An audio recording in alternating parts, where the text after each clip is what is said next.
बृहस्पतिवार की कथा। प्राचीन काल में एक ब्राह्मण रहते थे। वह बहुत निर्धन थे। उनके कोई संतान नहीं थी। उनकी स्त्री बहुत मनीलता के साथ रहती थी। वह स्नान न करती, किसी देवता का पूजन न करती। इससे ब्राह्मण देवता बड़े दुखी थे। बेचारे बहुत कुछ करते थे, किंतु उसका कुछ परिणाम न निकला। भगवान कृपा से ब्राह्मण की स्त्री के कन्या रूपी रत्न पैदा हुई। कन्या बड़ी होने पर प्रातः स्नान करके विष्णु भगवान का जाप व बृहस्पतिवार का व्रत करने लगी।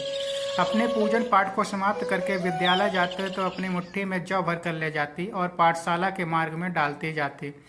जब ये जौ स्वर्ण के हो जाते, लौटते समय उसको बीनकर घर ले आती थी। एक दिन वह बालिका सूप के उस सोने के जौ को फटक कर साफ कर रही थी कि उसके पिता ने देख लिया और कहा, हे बेटी, सोने के जौ के लिए सोने का सूप होना चाहिए।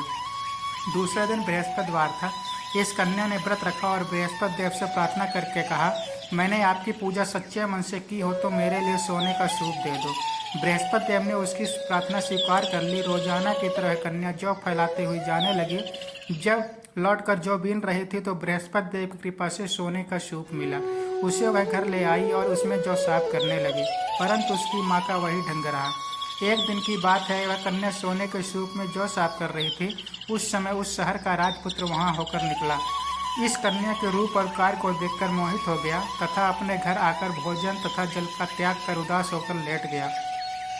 राजा को इस बात का पता लगा तो अपने प्रधानमंत्री के साथ उसके पास गए और बोले, हे बेटा, तुम्हें किस बात का कष्ट है? किसी ने अपमान किया है अथवा और कारण हो सो कहो, मैं वही कार्य करूँगा जिससे तुम्हें प्रसन्नता हो। अपने पिता की राजकुमार ने बातें सुनी तो वह बोला, मुझे आपकी कृपा से किसी बात का दुख नहीं है। किसी ने मेरा अपमान नहीं किया है, परंतु मैं उस लड़की के साथ विवाह करना चाहता हूँ जो सोने के सूप में जौ साफ कर रही थी। यह सुनकर राजा आश्चर्य में पड़ा और बोला, बेटा, इस तरह की कन्या का पता तुम ही लगाओ, मैं उसके साथ तेरा विवाह अवश्य ही करवा दूंगा। राजकुमार ने उस लड़की के घर का पता बतलाया। तब मंत्री उस लड़की के घर गए और ब्राह्मण देवता के सभी हाल बतलाया। ब्राह्मण देवता राजकुमार के साथ अपनी कन्या का विवाह करने के लिए तैयार हो गए तथा विधि विधान के अनुसार ब्राह्मण की कन्या का विवाह राजकुमार के साथ हो गया।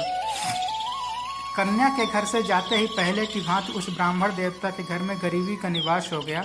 अब भोजन के लिए भी अन्न बड़ी मुश्किल से मिलता था। एक दिन दुखी होकर ब्राह्मण देवता अपनी पुत्री के पास गए और बोले, बेटी ने पिता की दुखी अवस्था को देखकर अपनी माँ का हाल पूछा। तब ब्राह्मण ने सभी हाल कहा। कन्या ने बहुत सा धन देकर अपने पिता को विदा कर दिया। इस तरह ब्राह्मण का कुछ समय सुखपूर्वक प्रतीत हुआ। कुछ दिन बाद फिर वही हाल हो गया।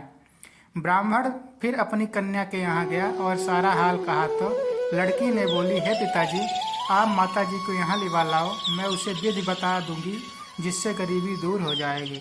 वह ब्राह्मण देवता अपनी स्त्री को लेकर पहुँचे तो अपनी माँ को समझाने लगे, हे माँ, तुम प्रातःकाल स्नान करके विष्णु भगवान का पूजन करो तो सब दरिद्रता दूर हो जाएगी। परंतु उसकी माँ ने एक भी बात नहीं मानी और प्रातःकाल उठकर अपनी पुत्री के बच्चों की जूठन को खा लिया। इससे उसकी पुत्री को भी बहुत गुस्सा आया और एक रात को कोठरी से सभी सामान निकाल दिया और अपनी माँ को उसमें बंद कर दिया। प्रातःकाल उसे निकाला तथा स्नान करा के पाठ कराया हुआ तो उसकी माँ की बुद्धि ठीक हो गई और फिर प्रत्येक बृहस्पतिवार को व्रत रखने लगे। इस व्रत के प्रभाव से उसके माँ बाप भी बहुत धनवान और पुत्रवान हो गए और बृहस्पति देव के प्रभाव से इस लोक सुख भोग कर स्वर्ग को प्राप्त हुए। सब लोग विष्णु भगवान की जय जयकार बोलने लगे। बोलो बृहस्पति देव की जय, विष्णु भगवान की।